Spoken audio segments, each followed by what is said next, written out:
வணக்கம், welcome to சுவை 6. இன்றைக்கி ஈஸியாக செய்யக்கூடிய சிக்கன் வறுவல் பார்க்கலாங்க. சிக்கன் 1/2 கிலோ எடுத்துருக்குறோம். சின்ன வெங்காயம், வரமிளகா ஒரு 3 மிளகா எடுத்துக்கலாங்க. அதுக்கப்புறம் உப்பு சேர்த்துக்கலாம். இந்த சிக்கனுக்கு தேவையான உப்பு. இதுக்கப்புறமா மஞ்சத்தூள், குழம்பு மிளகாய்த்தூள் ஒரு ஸ்பூன் கொஞ்சம் நிறையவே சேர்த்திக்கலாங்க. அவ்வளோதான், வேறு எதுவும் சேர்த்த தேவையில்லை. ஈஸியாக செய்யலாங்க. டக்குன்னு நல்லா கலந்து விட்டுட்டு தேவையான அளவுக்கு தண்ணி ஊற்றிக்கலாம்.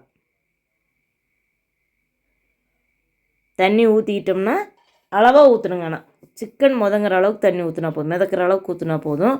நிறையா ஊற்றிட்டா உங்களுக்கு சல்லுன்னு போயிடும், டேஸ்ட் இருக்காது. இன்னும் அளவாக ஊற்றுறோம் பாருங்கள், இந்த அளவுக்கு தான் ஊற்றுறோம். இன்னும் கலந்து விட்டுக்கலாம், வேக வச்சுக்கலாம். வேக வச்சு எடுத்தோம்னா இந்த மாதிரி இருக்குங்க. தண்ணி கொஞ்சம் இருக்குது, வற்ற வச்சு எடுத்துக்கலாம். சூப்பர் டேஸ்ட்டாக இருக்குங்க. தேங்க்யூ.